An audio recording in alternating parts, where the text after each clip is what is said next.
आज वही जज साहब, कुछ दिन पहले मैं आया था, उस टाइम तो कह रहे थे कि कोई वकील की ज़रूरत नहीं है। आज वही जज साहब कह रहे हैं कि अच्छा सा वकील कर लो। जो अफसर डॉक्यूमेंट्स दे रहा था या क्लोजर रिपोर्ट दे रहे थे, उनके बारे में कह रहे कि उनके वो मायूस सा हुआ था या उसके हाथ कांप रहे थे। शुरू से लेके हरियाणा प्रशासन से लेके और सीबीआई तक यही हाल है। पहले हरियाणा प्रशासन का एसपी बदल दिए गए और वही जब वो नज़दीक सीबीआई टीम पहुंची है तो उनका अफसर बदल दिया गया है। जो जज कल तक कह रहे थे कि किसी वकील की जरूरत नहीं, वो आज कह रहे हैं कि अच्छा सा वकील कर ले। जो अफसर क्लोजर रिपोर्ट दे रहे थे, उनके हाथ कांप रहे थे। मायूस होकर अपने आंसू रोकते हुए ये बता रहे हैं टीचर मनीषा के पिता। जी हाँ, टीचर मनीषा केस में क्लोजर रिपोर्ट दाखिल की गई है और सीबीआई ने इसे खुद से जीवन लीला समाप्त करना माना है। ये जानकारी सीबीआई स्पेशल क्राइम 2 नई दिल्ली की ओर से मनीषा के पिता संजय को 10 अगस्त को भेजे लेटर में जांच पूरी होने और अंतिम रिपोर्ट कोर्ट में पेश किए जाने की सूचना में दी गई है। ये भी बताया गया है कि जांच पूरी कर पंचकुला स्थित स्पेशल जुडिशियल मजिस्ट्रेट सीबीआई की कोर्ट में मामले की क्लोजर रिपोर्ट दाखिल कर दी है। तो उधर मनीषा के पिता संजय का कहना है कि वे चार्जशीट लेने पंचकुला आए थे तो पता चला कि कोर्ट की ओर से 27 अगस्त की तारीख दी गई है। हालांकि अभी तक चार्जशीट की कॉपी उन्हें नहीं दी गई है। इनका कहना है कि सीबीआई की ओर से इस पूरे केस को खुद से जीवन लीला समाप्त करना माना है। जरा सुनिए मनीषा के पिता ने क्या बताया। सीबीआई ने जो है क्लोजर रिपोर्ट दाखिल कर दी है 12 तारीख को। आज आप लोग पंचकुला पहुंचे हैं, क्या कुछ कहना चाहेंगे और कितना संतोषजनक आपको सीबीआई की अब तक की पूरी कार्रवाई लगी है इसमें?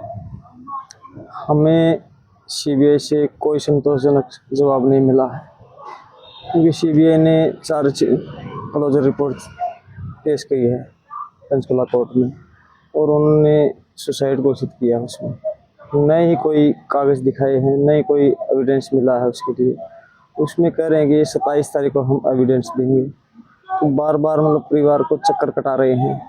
कभी कहते हैं 14 तारीख है, कभी कहते हैं 27 तारीख है। अगर ऐसा था, सीबीआई टीम से हमें 11 को नोटिस मिला था कि 12 को हम क्लोजर रिपोर्ट देंगे, आप पंचकुला कोर्ट में आ जाना, सब कुछ चीज़ मिलेंगी। यहाँ आने के बाद पता लगा कि कुछ भी नहीं दिया है। सिर्फ उन्होंने क्लोजर रिपोर्ट में लिखा है कि सुसाइड है और उस चीज़ को हम मानते नहीं, शुरू से ही नहीं मानते। मैं क्या, न पूरा गांव मानता है, न पूरा प्रदेश मानता है। कैसे मानेंगे इस चीज़ को? यहाँ पर कुछ एविडेंस हो जो मुख्य साबित कर सके इस चीज़ को, तो हम नहीं मानते। और जहाँ तक मेरा मानना है कि ये बेटी की न्याय की लड़ाई है, हम इसको न्याय के लिए लड़ेंगे, ज़रूर हर हाल में लड़ेंगे। चाहे सड़क पे लड़ना पड़े, चाहे हमें कानूनी कार्रवाई से लड़ना पड़े, तो हम इसको लड़ेंगे। आज वही जज साहब, कुछ दिन पहले मैं आया था, उस टाइम तो कह रहे थे कि कोई वकील की ज़रूरत नहीं है। आज वही जज साहब कह रहे हैं कि अच्छा सा वकील कर लो। जो अफसर डॉक्यूमेंट्स दे रहा था या क्लोजर रिपोर्ट दे रहे थे, उनके बारे में कह रहे कि उनके वो मायूस सा हुआ था या उसके हाथ कांप रहे थे। तो मतलब स्पष्ट दिखती बात है कि सच्चाई को ये छुपा रहे हैं, लिपापोती कर रहे हैं सीबीआई। तो कैसे संतुष्ट होंगे जी? लगातार इतने समय में जब से सीबीआई को केस सौंपा गया है, आपके परिवार द्वारा, आपके द्वारा जो है लगातार उनसे संपर्क किया जा रहा था कि हमें कुछ तो स्टेटस दिया जाए, जांच किस दिशा में चल रही है।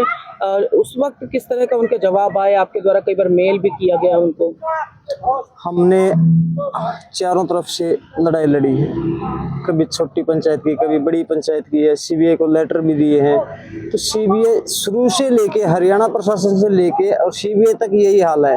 पहले हरियाणा प्रशासन का एसपी बदल दिए गए और वही जब वो नज़दीक सीबीआई टीम पहुंची है तो उनका अफसर बदल दिया गया है। तो ये कुछ ना कुछ तो गड़बड़ा है ही है। इसको कैसे मान जाएंगे हम? ये स्पष्टीकरण दे देंगे या न्याय दे देंगे? अब आगामी कार्रवाई इसमें क्या रहेगी? क्या रणनीति सोची है? क्या महापंचायत के बीच जाके अपनी बात को रखेंगे, न्याय की लड़ाई को लड़ेंगे? बिल्कुल, आगामी कार्रवाई गांव में जाकर के कमेटी में बातचीत करेंगे और कमेटी से फैसला लेंगे भाई कानूनी कार्रवाई लड़ेंगे या सड़क की लड़ाई लड़ेंगे। मगर लड़ाई जरूर लड़ेंगे, क्योंकि बेटी की न्याय की लड़ाई की बात है। और मेरे साथ में पूरा प्रदेश है। हमारे ब्रागी समाज के अध्यक्ष भी यहीं पे आए हुए हैं, जो लगातार इस केस से जुड़े हुए हैं। तो पूरा साथ है हमारे। मनीषा को इस दुनिया से गए 1 साल पूरा हो चुका है। 11 अगस्त 2025 को अपने गांव ढाणी लक्ष्मण से प्ले स्कूल में ड्यूटी के लिए मनीषा निकली थी। इसके बाद उसने नर्सिंग कॉलेज में एडमिशन के लिए जाने की बात कही थी, लेकिन मनीषा वापस घर नहीं लौटी। 13 अगस्त 2025 को मनीषा की डेड बॉडी सिंघानी गांव के खेतों में मिली। मामले में 18 अगस्त 2025 को पुलिस ने इसे खुद से जीवन लीला समाप्त करना बताया। इसके बाद लोगों का विरोध और तेज हो गया। परिवार और ग्रामीणों की मांग पर मनीषा का दिल्ली एम्स में तीसरी बार पोस्टमार्टम कराया गया। बढ़ते विरोध और आंदोलन के बीच 26 अगस्त 2025 को मामले की जांच सीबीआई को सौंप दी गई थी। करीब 1 साल बाद सीबीआई ने जांच पूरी कर कोर्ट में क्लोजर रिपोर्ट दाखिल कर दी है। अब परिवार की नजर कोर्ट की अगली कार्रवाई पर है।